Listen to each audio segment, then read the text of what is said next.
Good morning, my dear students. Bacha, as you know, we are doing chapter number 15, Bank Reconciliation Statement.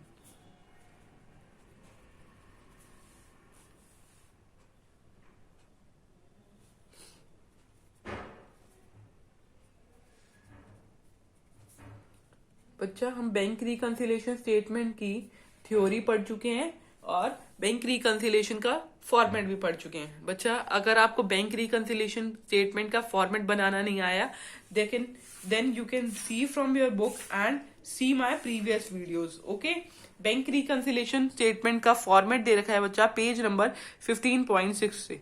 अगर आपको ये format बनाना आ जाता है then nothing is difficult for you, just you have to pass down and entries in that format. Okay बच्चा हमने कुछ illustrations भी करी थी पिछले वीडियो में. You can go and check that video also. Now we are going to do illustration number 9. आज हम illustration number 9 करने वाले हैं. Clear बच्चा? Now you also open your book page number 15.14. On 15.14 you are having illustration number 9. Okay bachcha. Now we are doing solution. Format, make the format for bank reconciliation statement. Bank reconciliation statement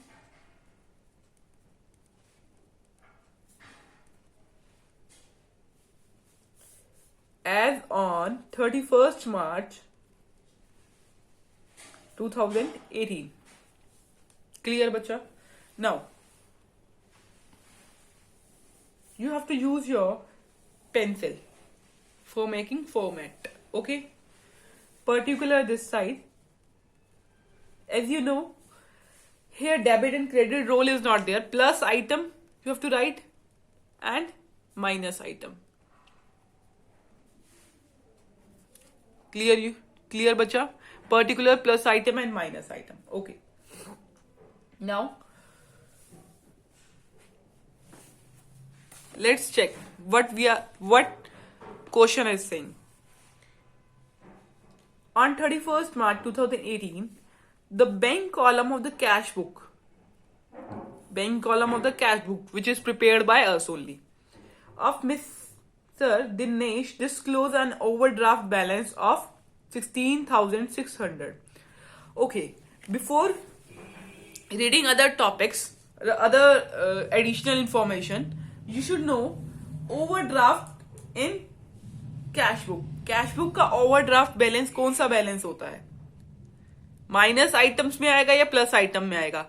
अब आपको पता है cash book कहता है debit word comes in, credit word goes out. ठीक है, credit word goes out. ठीक है, अब हमें लिखना है यहां पर overdraft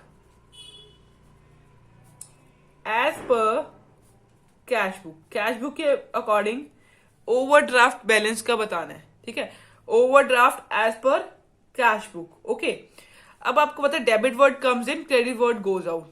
debit means plus, credit goes out. Overdraft balance minus item में आता है 0. So we will write here 16,600. ये आपको मैं पिछली वीडियो में एक्सप्लेन कर चुकी. ठीक है, अब first point is, read it carefully. Cheque were deposit into bank for 32,000. But of these check for 99,200 were collected and credited in April. इसका मतलब है कि हमने 32,000 के चेक डिपॉजिट करवा लिए, तो इस बात को हमने खत्म कर दिया. बट इसमें प्रॉब्लम कौन से चेक की आई उसको देखते हैं. But of these cheque for 9,200 were collected हुए बट क्रेडिट हुए अप्रैल में, और हमने ये बनाई है 31st मार्च 2018 में. मतलब और जनवरी, फरवरी, मार्च, अप्रैल में हुए, अगले महीने में ये कलेक्ट हुए. ठीक है, मार्च तक इसकी कोई भी एंट्री नहीं हुई. ठीक है, बट हमने डिपॉजिट करवा दिए थे. हमने क्या करवा दिए थे बच्चा? डिपॉजिट करवा दिए थे. मतलब हमने ये चेक ऐड कर लिया था अपनी एंट्री में, बट ये कलेक्टेड ही नहीं हुआ. वह कलेक्टेड एंड क्रेडिटेड कलेक्ट हो गया, बट क्रेडिट कौन से महीने में हुआ? अप्रैल के महीने में. मार्च तक तो हमें उसका कुछ पता ही नहीं था. तो क्या हमने इसको क्या कर रखा था? प्लस आइटम में डाल रखा था. अब हम इसको क्या कर देंगे बच्चा? माइनस आइटम में डालेंगे. यहां लिखो चेक डिपोजिटेड, यहां लिखिए चेक डिपोजिटेड, यहां फर्स्ट लिख दीजिए क्योंकि फर्स्ट है ना, cheque deposited but credited in April, यहां आएगा 9,200 क्लियर। नेक्स्ट पे आ जाइए। बस आपको ये क्लियर होना चाहिए हमने ये प्लस आइटम में डालना है या माइनस आइटम में डालना है। अब देखिए, अब हमने प्लस डिपॉजिट करवा दिया था, मतलब हमने अपनी तरफ से प्लस कर दिया था, बट अब मार्च तक में क्रेडिट ही नहीं हुआ, ये हुआ ही अप्रैल में क्रेडिट है। ठीक है, अगर अप्रैल में क्रेडिट हुआ है तो मार्च तक की तो एंट्री में आना ही नहीं चाहिए था ना, तो मार्च के अंत तक की एंट्री में हमने हटा दिया, मतलब हमने जो प्लस कर रखा था मैंने इस अमाउंट को माइनस कर दिया, तो दोनों इक्वल हो गई। ठीक है, नेक्स्ट अगर आप सेकेंड पॉइंट पढ़ेंगे अपनी बुक से पढ़ते जाइए, अगले में दे रखा है cheque were issued for 15,000 out of which check for 12,000 has been presented for the payment in March. Clear?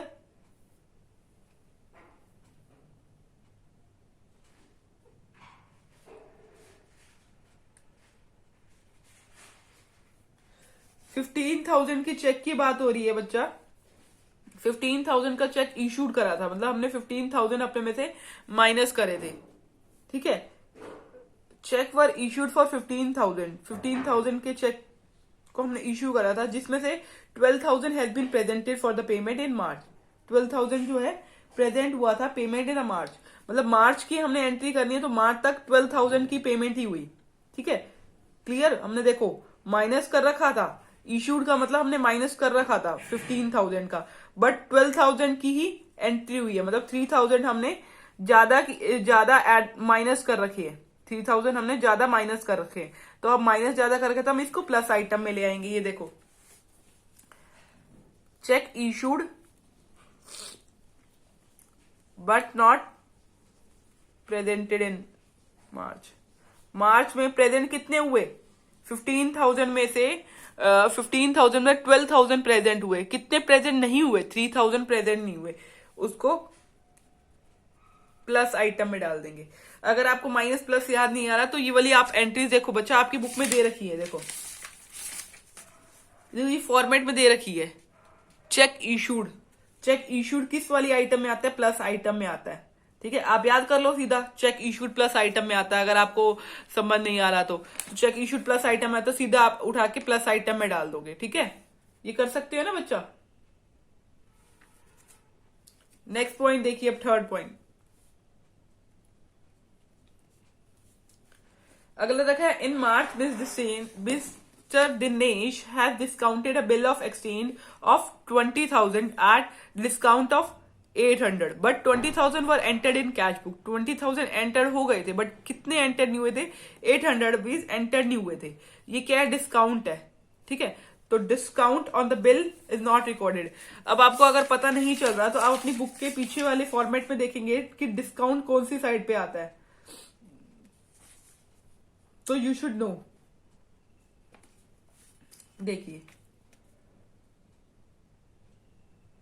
यहां तो बेचा प्लस आइटम आ रही है और डिस्काउंट क्या है?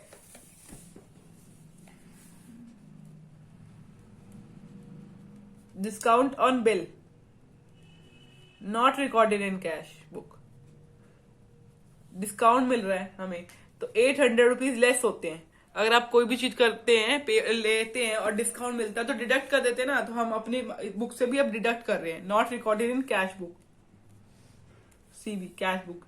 फोर्थ पॉइंट देखिए, no entries made in cash book, no entries made in cash book for the amount 12,200 directly deposit by the customer in bank. Bank में डिपोजिट हो गए, मतलब बैंक में प्लस आइटम में एड ऑन हो गए, but हमारी में एड ऑन नहीं हुए, तो हम अब एड ऑन कर लेंगे। क्लियर? ठीक है, डायरेक्टली डिपोजिटेड,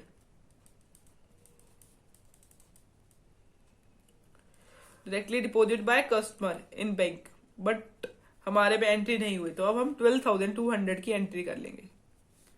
क्लियर बच्चा? फिफ्थ पॉइंट देखिए, फिफ्थ पॉइंट से is that payment of insurance premium of 4,000 and receipt of insurance claim 16,000। Appears in passbook but not recorded in cash book. दो entry दी है insurance claim की और insurance premium की, ये दोनों एंट्री हुई नहीं है। अब देखो इंश्योरेंस प्रीमियम की पेमेंट करनी है, अगर हम किसी भी चीज की पेमेंट कर रहे हैं तो हम डिडक्ट कर देंगे। अब रिसिप्ट मतलब, रिसिप्ट का मतलब आपको पता होगा पेमेंट आती है, ठीक है, रिसीव कर रहे हैं इनकम, तो इनकम रिसीव करेंगे तो हमारी एडिशन में आ जाएगी 16,000 की अमाउंट। देखो पेमेंट करनी है, पेमेंट माइनस आइटम से होगी, payment of insurance premium, payment of insurance premium कितने की है, 4,000 की। इसी में है एंड रिसिप्ट, रिसिप्ट में रिसीव्ड लगा लीजिए, receipt of insurance premium, insurance claim है बच्चा, इंश्योरेंस प्रीमियम की एंट्री हमने पहले कर ली।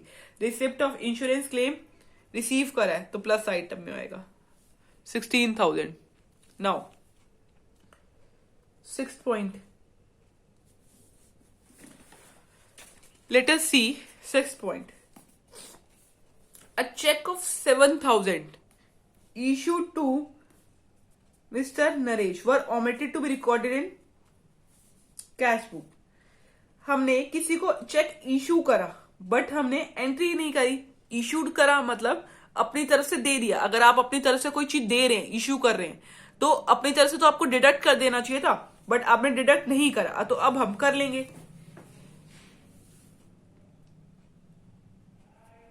क्या करने वाले हैं, चेक इशूड, चेक इशूड कर दिया but omitted to be recorded in, omitted to be recorded in cash book.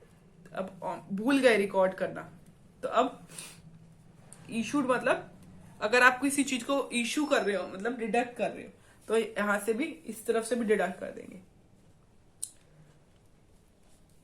7 point, अब आप सोच रहे होगे कि मैम आपने इशू इस तरफ तो इशू माइनस में लिखा है, इस तरफ आपने प्लस में लिखा है। इसका रीजन मैं आपको पहले समझा चुकी हूं। अगर हम कोई चीज इशू करते हैं तो हम माइनस से कर देते हैं, एज यू नो, बट इस वाले केस में कंडीशन में क्या था, देखो इस वाली कंडीशन में क्या था, हमने इशू करे होंगे 15,000 की अमाउंट, 15,000 अपने अपने अकाउंट से माइनस कर दिए होंगे, बट 12,000 ही प्रेजेंट हुए, मतलब 12,000 ही डिडक्ट हुए, तो 3,000 रुपीज हमने ज्यादा डिडक्ट कर रखे थे अपने अकाउंट से। इससे पता चला 3,000 हमने अपने अकाउंट से ज्यादा डिडक्ट कर रखे थे, है ना। तो उसको मतलब उस एंट्री को, दोनों एंट्रीज को सही करने के लिए हमने अब माइनस कर रखे थे, तो इस तरफ हमने प्लस कर दिए। ठीक है बच्चे, समझ आया। नेक्स्ट पॉइंट देखेंगे हम, देखिए नेक्स्ट दे रखा है, bank column of payment side of cash book were undercast bye 2,000। Bank column जो पेमेंट साइड का था of cash book were undercast bye 2,000, undercast था बाय 2,000। तो यहां लिखेंगे bank column of payment side of cash book undercast bye 2,000, तो यहां minus item में आएगा।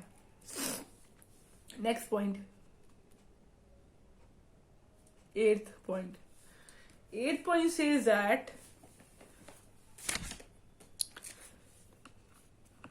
a check of 5,600 issued to Rajesh were entered in cash column of cash book. Okay, check issued to Rajesh entered in cash column of cash book. इसमें देखा cheque issued,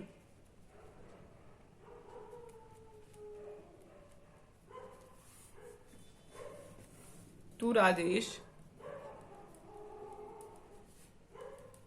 entered in cash column of cash book. Cheque issued किया मतलब हमने दिया check, किसी को अगर हम दे रहे हैं तो मतलब पेमेंट दे रहे हैं लगा लीजिए, तो कहाँ आएगा 5600। Okay, clear? ओके, अब हमें क्या करना है, इन दोनों साइड की टोटलिंग करनी है। क्लियर बच्चा?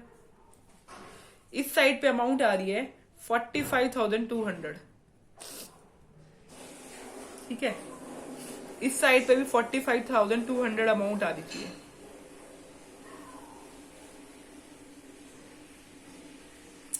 बट यहां पर 14,000 की कमी दिखा रहा है, मतलब ओवरड्राफ्ट बैलेंस आ रहा है। यहां ओवरड्राफ्ट से स्टार्ट करें तो ओवरड्राफ्ट पे आए एज पर कैश बुक, यहां पर एज पर पासबुक आएगा। कैश बुक से हम कहां पहुंच जाते हैं, पासबुक पर पहुंच जाते हैं। ये हमारी क्या है, बैलेंसिंग फिगर। क्लियर बच्चा? ओके, हमने overdraft balance as per cash book पढ़ लिया, ओवरड्राफ्ट बैलेंस पासबुक आ गया। हमने इससे पहले डेबिट बैलेंस पढ़ा था। ओवरड्राफ्ट बैलेंस कौन सा होता है बच्चा, क्रेडिट बैलेंस होता है, और ओवरड्राफ्ट बैलेंस डेबिट बैलेंस होता है एज पर पासबुक, ठीक है। इससे पहले हमने debit balance as per cash book पढ़ा था, मतलब फेवरेबल बैलेंस पढ़ा था, और यहां पर भी फेवरेबल बैलेंस ही आता था एज पर पासबुक। ये हमने कर लिया, दोनों पॉइंट हमने पढ़ लिए, फेवरेबल भी कर लिया और इसमें अनफेवरेबल भी कर लिया। अब कैश बुक के अकॉर्डिंग पासबुक पे पहुंच गए। अब हमें क्या करना है, लेट्स सी। अब हमें preparation of bank reconciliation statement by debit balance means overdraft of passbook से स्टार्ट करना है। पासबुक के दो साइड होती है, डेबिट और क्रेडिट। क्रेडिट मतलब प्लस होता है, डेबिट माइनस माइनस होता है। Minus means overdraft balance, overdraft मतलब अनफेवरेबल, यहां होता है फेवरेबल बैलेंस, ठीक है। अब देखो,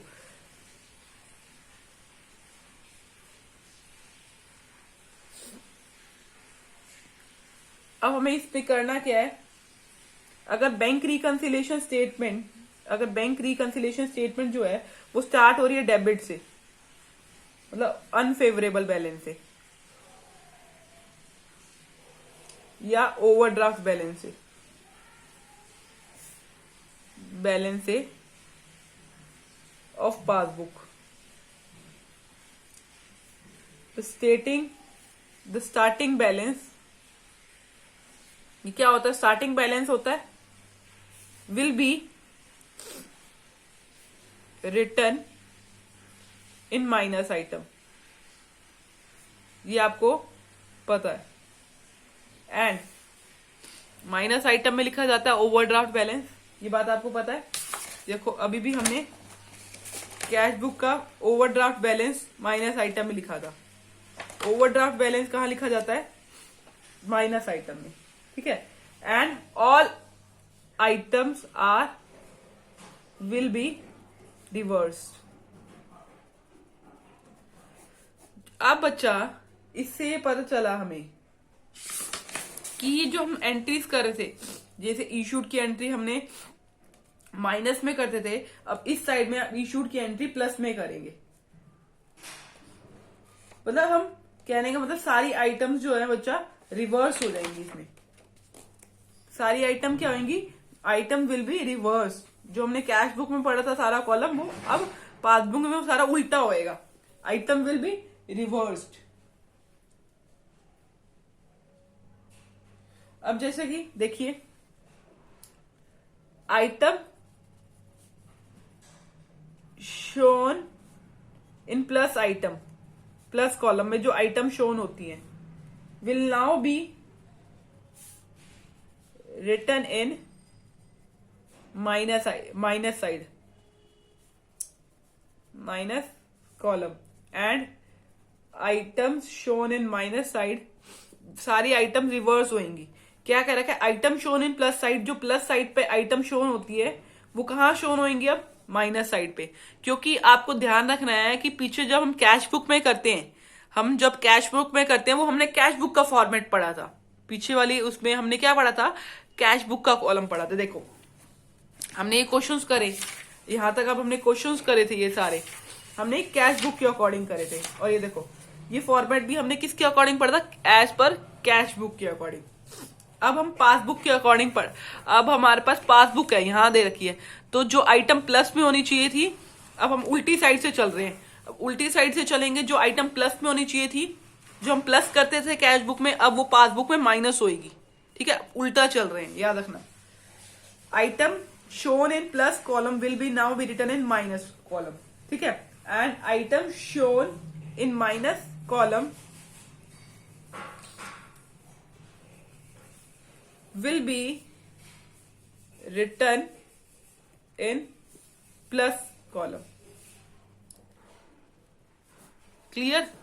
जो आइटम प्लस कॉलम में आती थी पहले कैश बुक में, वो अब माइनस कॉलम में आएगी, और जो आइटम माइनस कॉलम में आती थी कैश बुक के, वो अब प्लस कॉलम में आएगी। ठीक है बच्चा, क्लियर? ये आप अपने बुक के पेज नंबर 15.15 से पढ़ सकते हैं ये वाली टॉपिक। ठीक है, क्लियर? अब नेक्स्ट वीडियो में बच्चा मैं आपको यही फॉर्मेट बनाना सिखाऊंगी। ठीक है, जिसमें ओवरड्राफ्ट बैलेंस भी सिखाऊंगी मैं, और अगर फेवरेबल बैलेंस दे रखा होगा बच्चा जब भी सीखेंगे हम। क्लियर बच्चा? ये हम क्वेश्चन अपने नेक्स्ट वीडियो में करेंगे। ठीक है, हमारे सिर्फ ये टॉपिक रह जाता है इसके बाद, और एक टॉपिक रह जाता है preparation of amended cash book. Cash book amended पहले बना लेते हैं, अमेंडेड कैश बुक बनाना भी सिखाऊंगी मैं आपको। ठीक है बच्चा, टिल देन जब तक आप अपनी बुक की इलस्ट्रेशन नंबर 9 तक सारे टॉपिक क्लियर कर ले। इलस्ट्रेशन नंबर 9 तक सारे टॉपिक क्लियर कर ले, जो पेज नंबर 15.14 पे है। ठीक है, आप अब अभी तक हमने कैश बुक का फेवरेबल बैलेंस और कैश बुक का अनफेवरेबल बैलेंस के क्वेश्चंस हम कर चुके हैं। ठीक है, ठीक है बच्चा, वो आप कंप्लीट कर लीजिए। ठीक है, और नेक्स्ट वीडियो में हम पासबुक का फेवरेबल बैलेंस और अनफेवरेबल बैलेंस करेंगे, जिसमें हमें याद रखना पड़ेगा कि जो चीज आइटम हम प्लस में करते थे, अब वो आइटम हम माइनस में करेंगे।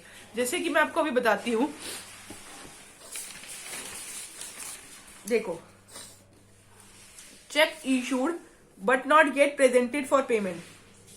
पेमेंट के लिए प्रेजेंट नहीं हुआ, check issued but not yet presented for payment जो प्लस आइटम में आता है, अब ये चीज माइनस आइटम में आएगी। Interest allowed by bank not recorded in cash book plus item में आता है, अब ये चीज माइनस आइटम में आएगी। कौन सी वाली? हम एज पर पासबुक के अकॉर्डिंग ये सारी चीजें जो प्लस में आती है वो माइनस आइटम में आ जाएंगी, और जो माइनस आइटम में आती है वो सारी चीजें प्लस आइटम में आ जाएंगी। ठीक है, क्लियर बच्चा?